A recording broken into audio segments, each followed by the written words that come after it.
A paz do Senhor Jesus a todos. Vamos ler a Bíblia, Palavra de Deus, para uma meditação.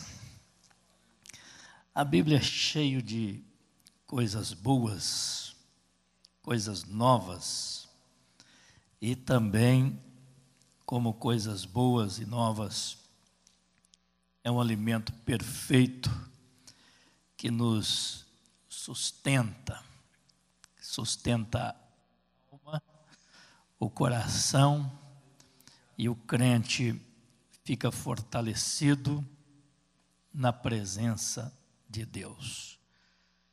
Eu convido os irmãos para abrirem as vossas Bíblias comigo no livro de Lucas, capítulo de número 2, e vamos ler a partir do 39 em diante. Talvez vamos fazer a leitura do texto para que os irmãos tenham uma visão textual do texto todo, e daqui nós vamos tirar um pensamento, algo que me veio ao coração nesta noite. Evangelho de Lucas, capítulo de número 2, e o versículo de número 39, podemos ler até o versículo 52. E quando acabaram de cumprir tudo segundo a lei do Senhor, voltaram a Galiléia para a sua cidade de Nazaré. E o menino crescia e se fortalecia em espírito, cheio de sabedoria e graça de Deus, e a graça de Deus estava sobre ele. Ora, todos os anos iam seus pais a Jerusalém, à festa da Páscoa. E tendo ele já 12 anos, subiram a Jerusalém, segundo o costume do dia da festa. E regressando eles, terminados aqueles dias, ficou o menino Jesus em Jerusalém, e não o souberam seus pais. Pensando, porém, eles que viria de companhia pelo caminho, andaram caminho de um dia e procuravam-no entre os parentes e conhecidos. E como não encontrassem, voltaram a Jerusalém em busca dele.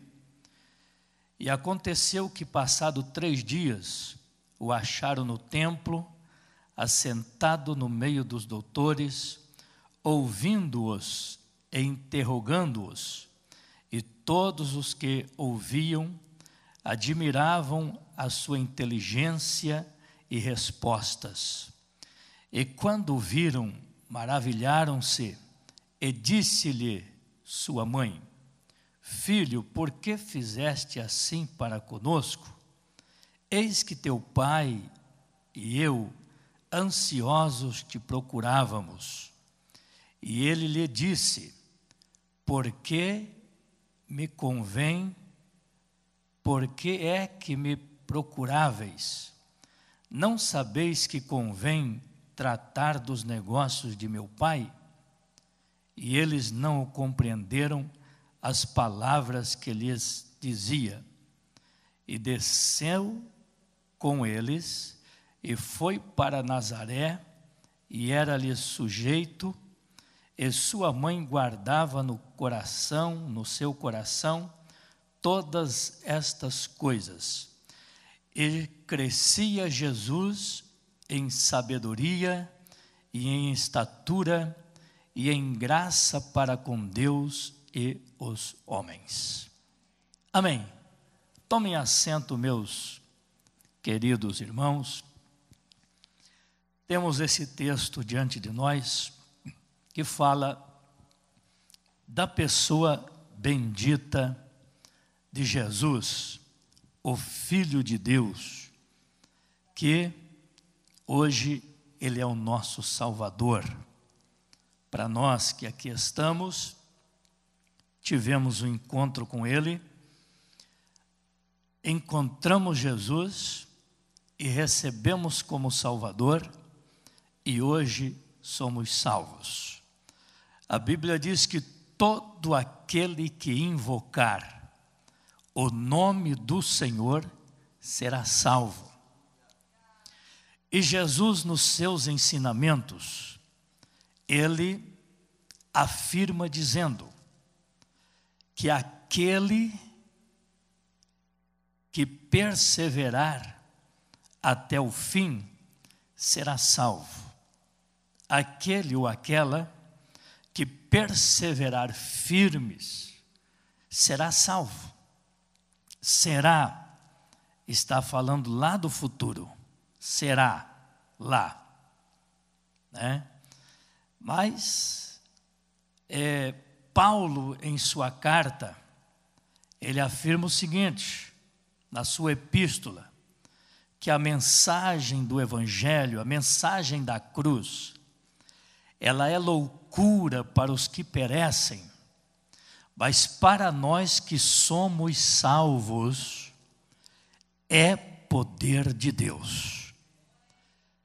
E aí ele diz, todos aqueles que invocar o nome de Jesus, será salvo, né? Então a salvação, Paulo está afirmando que nós já temos. Mas tem uma coisa, existe umas doutrinas por aí afora que dizem que uma vez salvo, está salvo para sempre. Mas não é verdade. Para sermos salvos no dia da eternidade, do arrebatamento, da morte ou da ressurreição, Jesus ele afirma que aquele ou aquela pessoa que aderiu o plano da salvação, o projeto da salvação, perseverar firmes na fé até o fim será salvo. Então nós recebemos esta salvação. Paulo está afirmando que aquele que perseverar firme até o fim será salvo lá. Claro, a salvação, ela começa ao momento que o pecador ouve a palavra. A Bíblia diz que a fé vem pelo ouvir, e o ouvir pela palavra. Entra a fé, e o pecador, ele vem aqui à frente, ele recebe Jesus como Salvador. O dia que Jesus mexeu com a minha vida, com a minha estrutura, que eu me dobrei aos pés do Senhor, eu senti uma coisa que eu nunca tinha sentido na vida. Eu senti a salvação na minha vida, aquele momento de entrega. Davi, quando ele ora no Salmo 50, depois de ele ter feito algumas besteiras, errado o alvo, saído da direção de Deus, ele clamou intensamente e pediu para que Deus não deixasse ele fora, não lançasse. E aí ele exclama, pedindo misericórdia, não retires de mim o teu Espírito Santo e torna a dar-me a alegria da tua salvação. Aleluia. Então ele tinha a alegria da salvação, ele era salvo. Ainda que era na velha aliança, mas os homens também que obedeciam a lei, tinha Deus, tinha o Espírito de Deus, tinha a promessa, tinha as manifestações pelos profetas. Era a segurança que lhes dava, ao conhecer também a lei de Deus e observar. Então, meus irmãos, eu aceitei a Jesus, senti a alegria da salvação. Então, o pecador vindo aqui à frente, feito uma entrega a Cristo, que Jesus entra na vida dele, ele passa a ser herdeiro do reino, a partir daquele momento, porque ele foi salvo, a partir daquele momento. Só que ele precisa, conforme as palavras de Jesus, perseverar firmes até o fim, até o último momento, firme na palavra, firme na fé, firme na esperança, firme no abandono do erro e do engano, do pecado, firme com Jesus, firme na palavra, servindo a Deus com alegria até o último dia da sua vida, para que ele não perca a alegria da salvação e também a esperança, a fé, aquilo que ele recebeu o dia que aceitou a Cristo como Salvador. A Bíblia ela afirma dizendo que guarda o que tens, para que ninguém tome a tua coroa. Só vai ser coroado os salvos. O ímpio não tem coroa, não tem veste e não tem galardão. Eles têm apenas, após a morte, um juízo. Todos os homens está ordenado a morrerem uma só vez, vindo depois disso o juízo. Então o ímpio que não tem Jesus, eles têm à frente deles, após a morte, apenas o juízo. Mas o crente em Jesus não. Nós temos uma grandiosidade de promessas que nos assegura, que nos firma nelas, dando-nos a certeza da vida eterna. Aleluia. Paulo afirma que a mensagem da cruz é loucura para os que perecem, mas para nós que somos salvos é o poder de Deus. E nesta caminhada, irmão, nós precisamos conservar o que nós recebemos. Eu já vou entrar no que nós lemos esta noite, no episódio acontecido em Jerusalém, na perda de Jesus. Se eu fosse usar um tema para esta mensagem, eu não sou de estar dando tema para a mensagem, eu gosto de pregar a palavra conforme o Espírito de Deus me dá, me orienta, conforme a gente estuda, analisa, e o Espírito de Deus vai encaixando a palavra por palavras, mensagem, e Ele vai trazendo. Eu nunca fui de dar muito tema para a mensagem, colocar tema em mensagem, mas se eu fosse dar um tema para esta mensagem desta noite, baseado no texto e no contexto que nós lemos, eu daria um tema o seguinte: perderam Jesus. E quem perdeu Jesus no texto foi Maria e José, foi o pai e a mãe. Eles perderam Jesus. E meus irmãos, eu já falei tudo isso, eu dei aqui uma introdução falando da salvação que nós carregamos, que nós caminhamos nela, que nós somos salvos, mas Jesus afirma que precisa haver uma perseverança, obediência, submissão ao Evangelho, à lei de Deus, seguindo alguns ritos, seguindo alguns mandamentos, como o escritor aos Hebreus afirma, dizendo que nós precisamos seguir a paz com todos e a santificação, sem a qual ninguém verá a Deus. Eu recebi um casal hoje aqui, tratando assuntos de crentes velhacos, que é o que mais tem por aí, que eu nunca vi tanto. Pensei que aqui em Sara não tinha, mas tem crente velhaco aqui. E aí eu fui aconselhando o casal e tal. Mas, meus irmãos, eu vi aqui no irmão, ele disse: pastor, a gente não quer ir para a justiça. Falar baixinho. Porque nós somos cristãos. Nós somos crentes. Mas a irmãzinha estava envenenada. Abriu um BO. Pensa na situação. E aí, ele disse: pastor, me ajuda, faça alguma coisa. Porque eu não quero ir. Porque eu sou cristão. Eu disse: realmente. A Bíblia diz: quando tiverdes demandas entre vós, não deve ir direto aos tribunais, como muitos crentes aqui fazem. levando o patrão no tribunal, levando a igreja no tribunal, levando o pastor no tribunal, querendo arrancar dinheiro da igreja. Irmão Edson contou de uma pessoa que...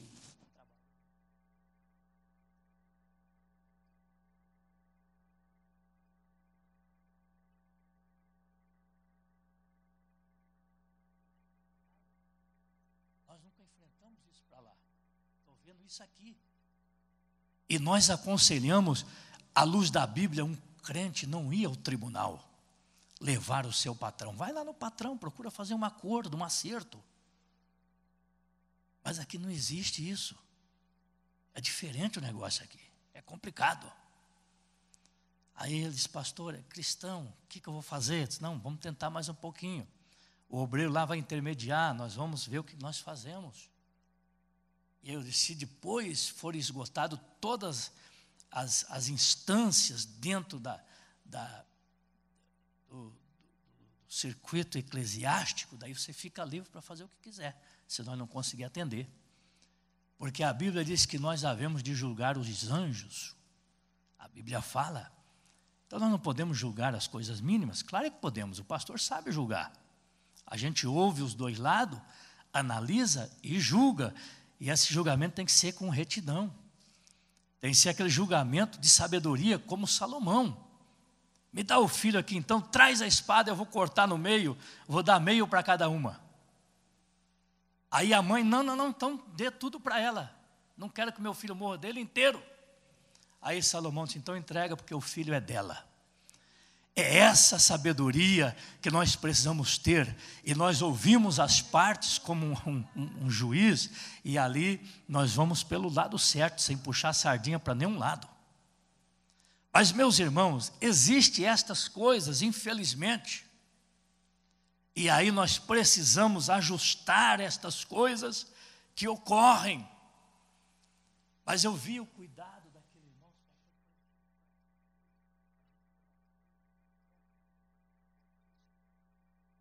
Você está agindo como um cidadão do céu, um verdadeiro cristão.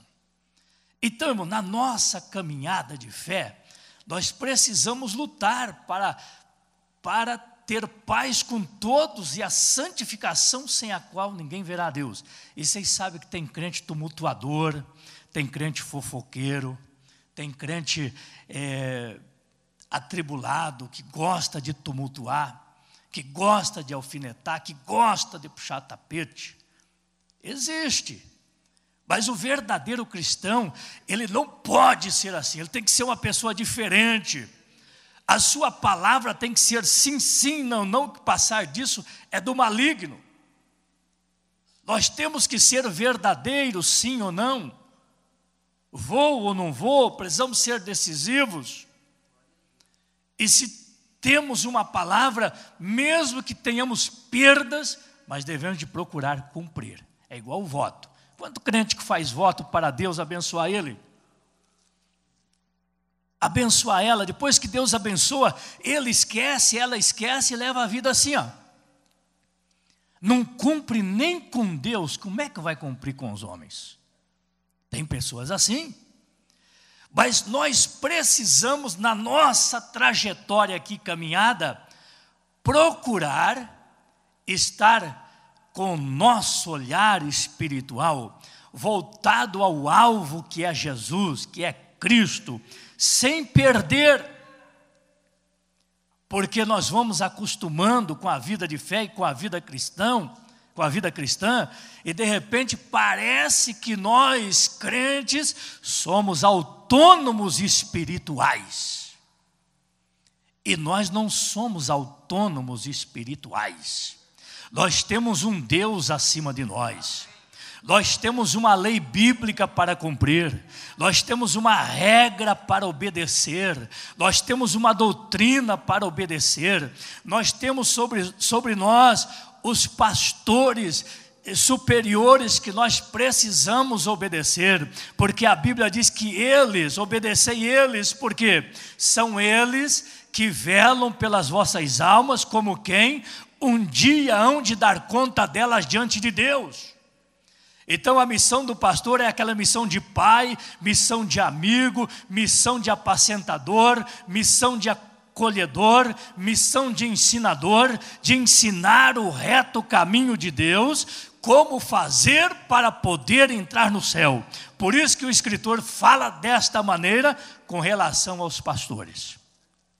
Outra coisa, quando um cristão leva o patrão lá num tribunal para querer arrancar dele uma coisa que ele não tem, como nós já tivemos aqui, e pessoas que já levaram a igreja, não levaram nada até agora, só levaram a igreja lá, mas querendo uma fortuna, que talvez durante a vida inteira dele nunca ganharia, trabalhando desde criança até os 80 anos, não ganharia aquilo que vão lá pedir.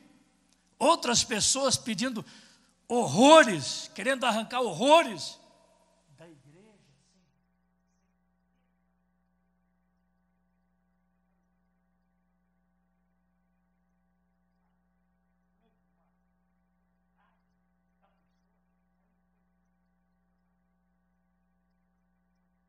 Na Bela e Formoso, no dia da Santa Ceia, onde está a consciência desta gente?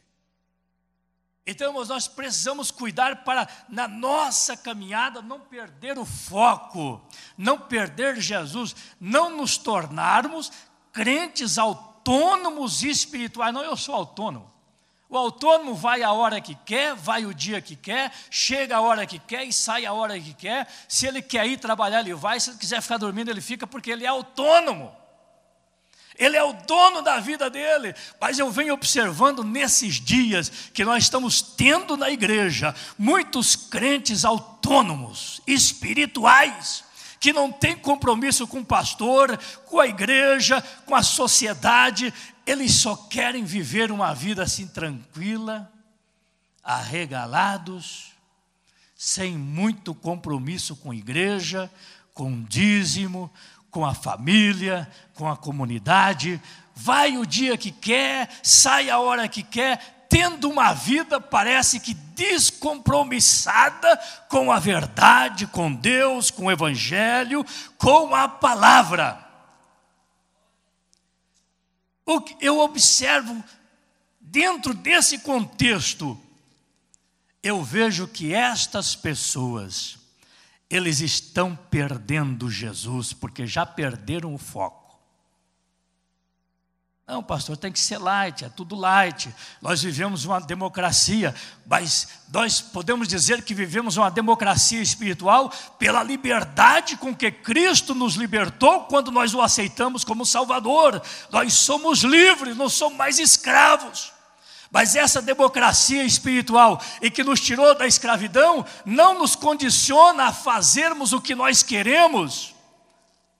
Não, porque nós não somos autônomos espirituais. Nós precisamos ser cumpridores da palavra, dos deveres, estar buscando a Deus na oração, no partir do pão, na comunhão, lutando pelo bem-estar da igreja, da família e da sociedade. E cuidando das almas.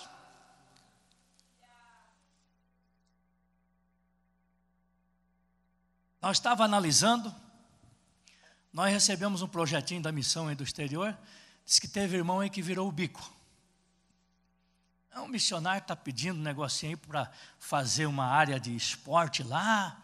Eu não vou ajudar, mas não vou nem contribuir. Poxa, uma forma que o coitado missionário lá está se arrebentando para fazer, arrumar formas de atrair as pessoas para levarem Jesus a eles.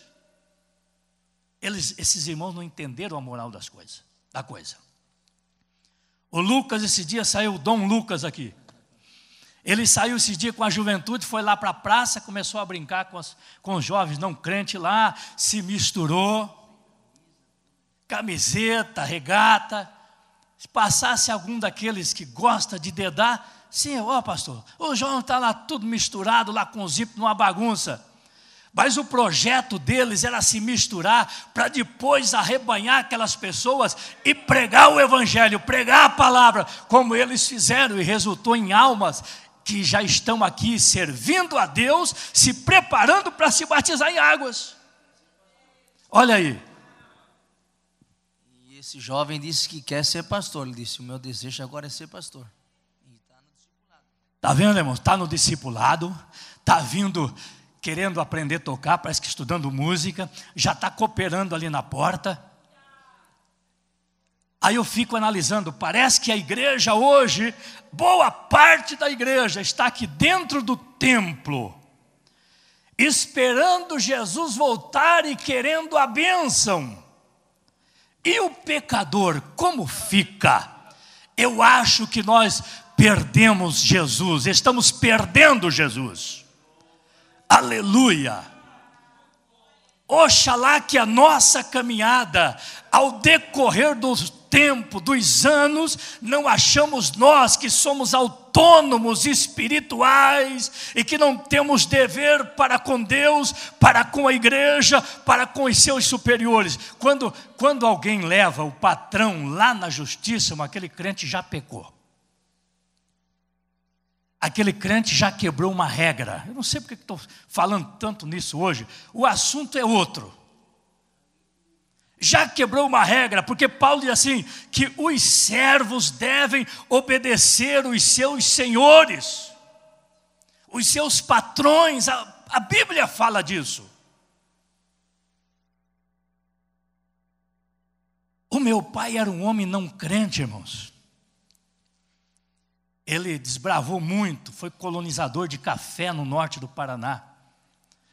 Os ricos brigavam pelo meu pai, querendo ter ele, porque era um homem trabalhador, era um homem que fazia um bom trabalho, era um homem que, se o patrão tivesse, amém, e se não tivesse também, parece que ele produzia mais ainda quando o patrão não estava. Ele não morcegava, ele produzia mais. Um homem que não tinha conhecimento de Deus, mas era um homem que tinha palavra. Era um homem que tirava o fio de bigode e era um documento. Era um homem que, se eu marcasse com ele para ter um encontro na frente da igreja, 3 horas da madrugada, se eu podia chegar a 3 horas que ele estava sentadinho ali na escada te esperando. Era um homem de palavra. Não era salvo. Não conhecia Jesus, mas era um homem de caráter, pessoa de caráter. Aí leva o patrão lá para o tribunal, já quebrou uma regra bíblica. Levar o seu senhor a um tribunal, quebrou, irmãos. Não adianta depois vir dar uma de santo e cheio de razão, está errado. E hoje as leis favorecem muito o empregado. Quando um patrão faz uma demissão, ele tem que acertar lá no sindicato. O negócio é sério, nós já fizemos várias demissões. Eu já fiz, o Joab já fez. A coisa tem que ser dentro da lei. E ainda depois eles vão pegar advogado, querer arrancar mais um monte de coisa que não existe, que não tem. Não dá para entendermos. Perderam Jesus. Aleluia. Olha, José e Maria, eles iam todos os anos para Jerusalém na festa da Páscoa. Eles tinham procedimento dentro da lei que os judeus deveriam obedecer. Todos os anos eles iam. Provavelmente até os 3 anos Jesus ia no colo de Maria, na canguta de José. Mas a Bíblia fala que aos 12 anos, veja bem, eles começaram a se acostumar, né?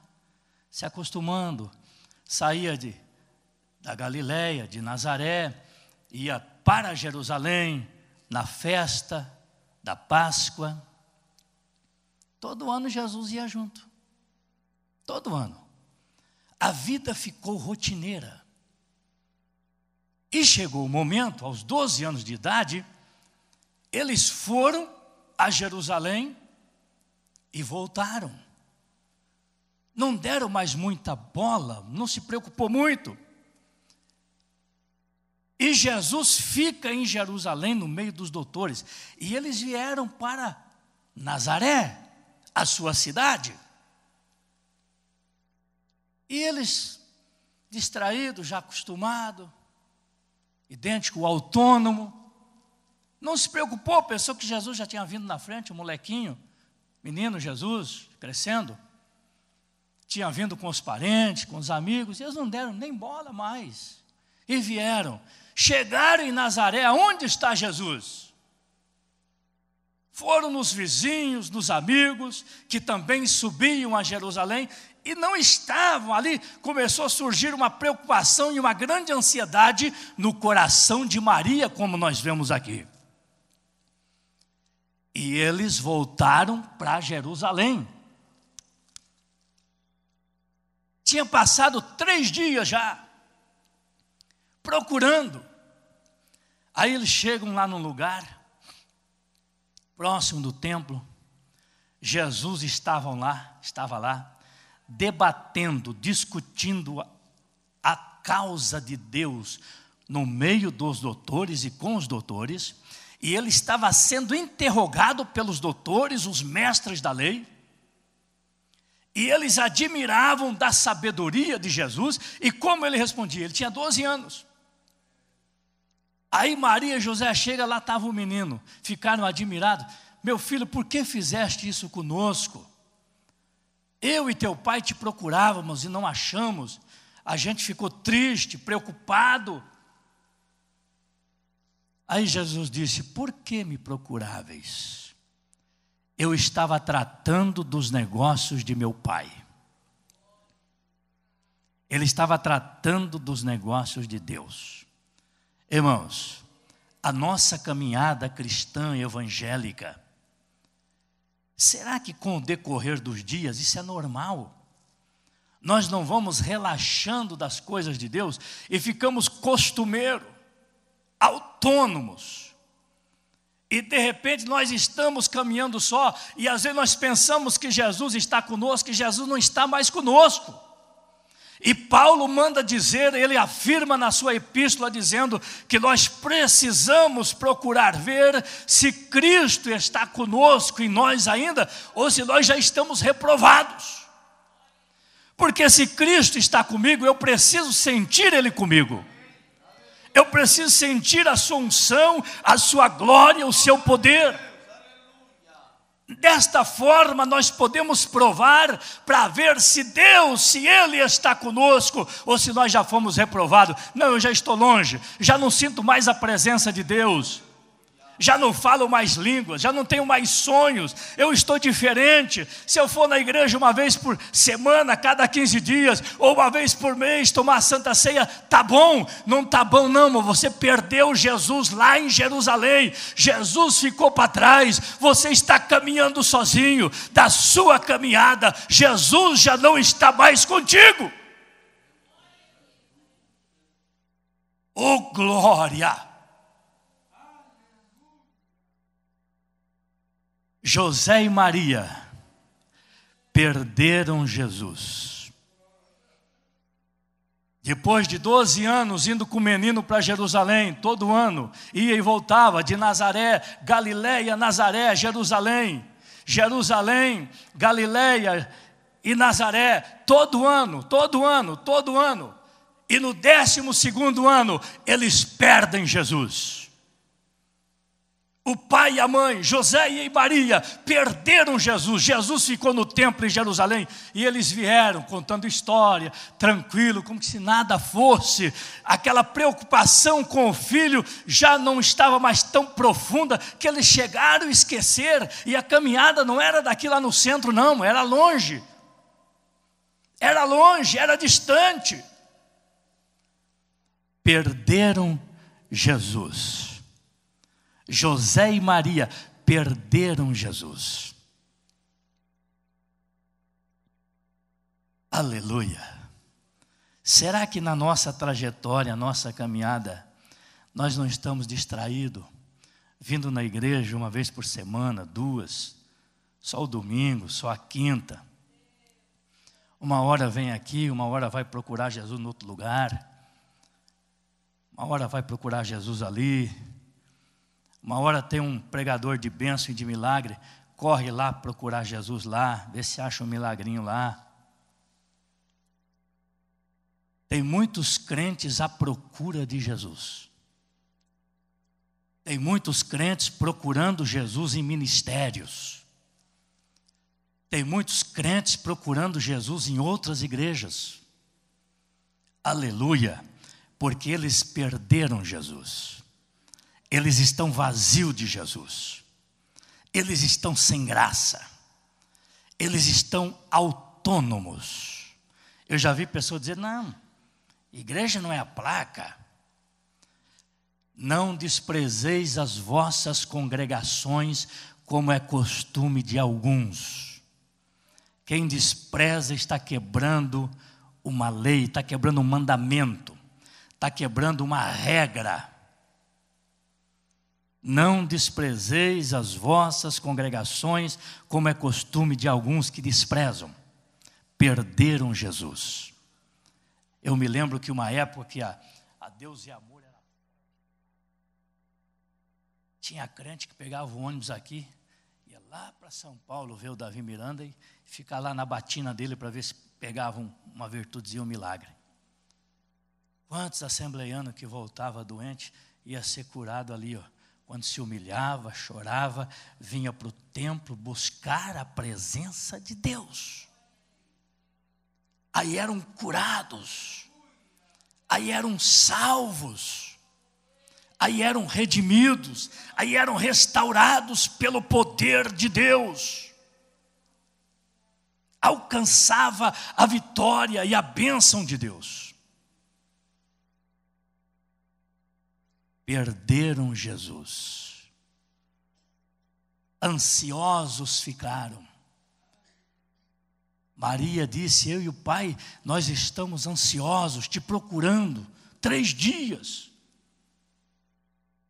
E aí ele disse, o meu negócio é tratar dos negócios de meu Pai. Olha onde o filho estava focado. Olha onde Jesus estava focado. Ele estava focado nos negócios do Pai.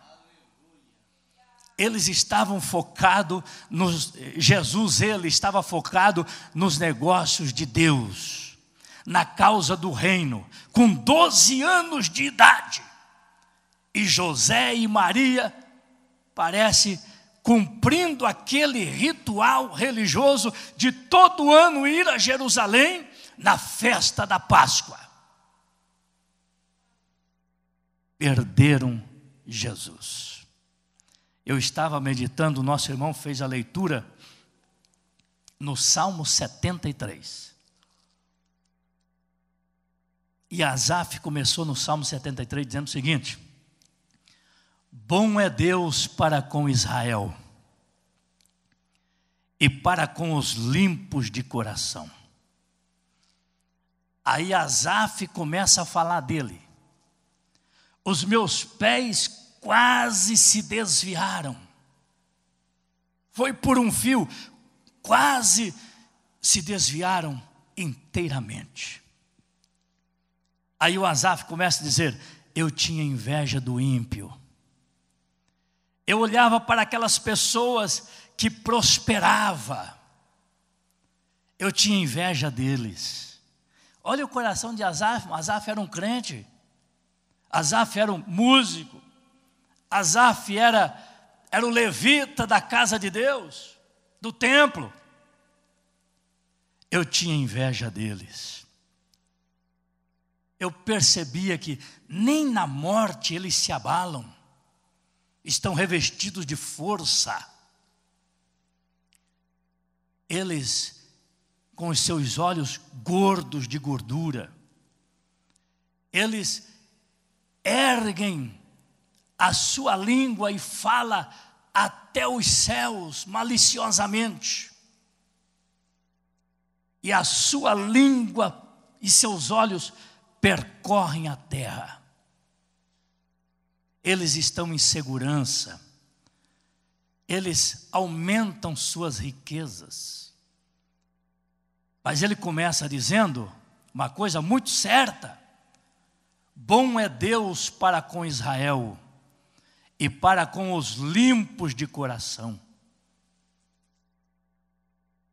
Aí ele começa a dizer que ele era um homem invejoso. Quem tem inveja tem ciúme, quem tem ciúme tem inveja. O seu coração não está limpo. Aí ele foi, até ele dizer que quando ele, dentro desse contexto que ele apresenta, ele começou a ficar perturbado. Só que na sua perturbação de olhar todas estas coisas que o ímpio fazia, e que ele tinha inveja do ímpio, porque fazia uma porção de coisa errada, aí ele, perturbado, angustiado, ele era um crente.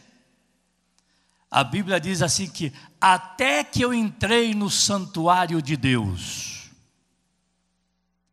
aí eu entendi, eu entendi o fim deles. Que Deus os coloca em caminhos escorregadios. Aí ele começou a entender que nada daquilo serviria. A partir daquele momento, ele entra no santuário de Deus, ele entende o fim deles, porque Deus dá a Asaf uma revelação, uma visão, o entendimento de que tudo aquilo que estava diante do seu olhar e o seu coração, nada seria precioso aos olhos de Deus, e que tudo era perecível. Aí ele entra no santuário, Deus conforta, Deus fala com ele, Deus abençoa ele. Asaf se levanta do santuário de Deus com uma visão diferente, porque Deus dá um entendimento a ele, e ele passa a compreender aquela situação que ele estava focado nela, olhando para a vida dos ímpios. Estava ficando perturbado, mas estava perdendo o juízo. Ele estava entrando em parafuso. Ele já começa dizendo que os meus pés quase se desviaram. Ele estava por um fio para se desviar, para sair da presença de Deus. Mas aí ele volta, ele analisa, ele entra no santuário de Deus, aí ele entende o fim dos ímpios. Ficamos de pé, irmãos. Você é propriedade de Deus. Nós somos chamados por Deus. Vamos cuidar para nós não perder o foco. Vamos cuidar para nós não perder Jesus. 12 anos indo a Jerusalém na festa, conforme o costume. Agora, eles perdem Jesus. Eles vêm até Nazaré, sem Jesus. Eles caminharam sozinhos de Jerusalém até Nazaré, sem Jesus. Isso trouxe aflição. Isso trouxe ansiedade. Isso trouxe uma instabilidade ao casal e à família. Porque perderam Jesus. Deixaram Jesus em Jerusalém. O filho ficou lá, não por vontade deles, mas envolvido com os doutores, tratando dos negócios do pai. Mas eles perderam Jesus. Meus irmãos, a agitação da vida cotidiana, a forma que nós caminhamos durante a nossa peregrinação, vamos cuidar para nós não sermos autônomos espirituais. Vamos cuidar para nós não perder Jesus, não deixar Jesus em Jerusalém. Não deixar Jesus aonde nós o aceitamos como Salvador e sentimos a sua graça, o seu amor. Nós não podemos perder Jesus. A caminhada, a religiosidade não pode nos deixar muito rotineiro, a ponto de achar que, não, eu sou autônomo. Eu vou o dia que eu quero, eu vou a hora que eu quero. Se eu não quero, eu não vou mais, tudo bem. Mas o cristão que teve Jesus na sua vida, que foi batizado com o Espírito Santo, e que o seu nome está no livro da vida do Cordeiro, ele e ela não é um cristão autônomo, mas é um cristão compromissado com Deus, com a palavra, com a igreja, com o pastor, com a liderança, com os seus líderes. Aleluia, bendito seja o nome do Senhor Jesus. Eu desejo orar nesta noite. Se tiver alguém enfermo, algum doente, algum irmão com a causa na justiça, e crê que a mão de Deus pode tocar, o nosso Deus é aquele que prospera. Eu já testemunhei aqui um dia desse, que lá na mineração orando, preocupado com a greve dos caminhoneiros, a falta de mantimento e tudo que estava vindo, e o rumor das pessoas, e eu dobrei o joelho preocupado, e Senhor, olha a situação do nosso país, olha para os nossos irmãos, olha para a tua igreja, olha para as pessoas que têm crianças pequenas, para o justo e para o não justo. Mas volta o teu olhar para esta nação, Senhor, tem misericórdia dela. Eu ali orando e chorando, e de repente Deus fala comigo: não te preocupas, meu servo, que eu sou o provedor de todas as coisas, e o meu povo eu cuido, eu guardo, e eu tenho a provisão para os meus filhos. O outro dia parece que tudo desabou, se abriu e foi-se embora aquela crise que estava se alastrando. Deus, Ele cuida do seu povo. Deus, Ele tem cuidado das suas ovelhas, dos seus filhos, mas nós não podemos perder Jesus. Nós não podemos ser autônomos espirituais. Nós precisamos ser crentes autônomos, autênticos, cumpridores dos deveres, da palavra, da nossa harmonização, de harmonia espiritual entre os irmãos, entre a igreja, fugindo de toda aparência do mal, falando, construindo, trabalhando só dentro daquilo que é reto e perfeito, para agradar a Deus, para agradar a família, para agradar a igreja, a fim de que a paz permaneça reinando no nosso meio, no meio da igreja, no meio da nossa sociedade. E aí estaremos incluídos na oração sacerdotal de Jesus. E Jesus vai finalizando a sua oração sacerdotal ainda neste mundo, no seu corpo terreno. Ele diz: Pai, que esta unidade permaneça entre nós, para que o mundo veja que tu me enviaste, que eu e tu somos um, e que a palavra que tu me deste, eu dei-lhes a tua palavra. O mundo aborreceu, mas aqueles que vieram a mim, esses guardam a tua palavra, para que o mundo veja. Bendito seja o nome do Senhor. Eu desejo orar. Recline a sua cabeça. Meus irmãos, isso aqui é doutrina, isso aqui é ensinamento, isso aqui é a Bíblia, isso aqui é a Bíblia. Nós sabemos que tem muitos que não gostam. Tem muitos que gostam do oba-oba, é do pula, é da bênção. Quando eles sabem que tem um pregador que vem entregar a chave de apartamento e de carro, que chega a entregar de balaio, assim, de cargas, né? Aí eles vêm porque eles querem a bênção. É melhor ter Deus na vida. Tendo Deus na vida, a bênção de Deus, ela vai te enriquecer, e você vai caminhar até o fim, e vai pisar os degraus da eternidade com Jesus, para estar sempre com o Senhor. Aleluia, bendito seja Deus.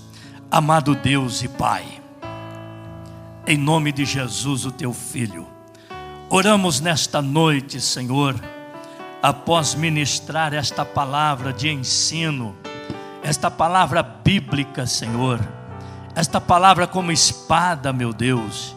Senhor, eu apresento a Ti o Teu povo, a Tua igreja. Dá vitória aos Teus filhos, dá força. A tua palavra diz que a fé vem pelo ouvir e ouvir pela palavra. Quem não ouve a palavra, Senhor, não pode adquirir fé com abundância. Mas quem ouve a palavra, quem guarda a palavra, tu também disse que é semelhante àquele que edificou a sua casa sobre a rocha. Pode vir ventos, tempestades, correr rios e abater aquela casa, mas ela permanece na rocha, sem ser destruída. Assim, Jesus, tu compara aquele que ouve e que guarda a tua palavra, que são munidos de uma fé acrescida para poder chegar e pisar os degraus da eternidade. Esta fé que nos fortalece também, e com ela é que nós vencemos o mundo, Senhor. É o que diz a tua palavra. Abençoa o teu povo, abençoa a tua igreja, também os que nos assistem pela web TV Semear. Dá a tua bênção, Senhor, dá a tua graça, dá a tua força, Senhor. Cura os enfermos, os doentes, talvez algum irmão que tem alguma causa na justiça. Desprende este embaraço, solta, Senhor, destas armadilhas. O teu sangue tem poder para nos dar vitória em tudo aquilo que nós pedimos, porque nós cremos no poder sobrenatural de Deus, em nome de Jesus, amém.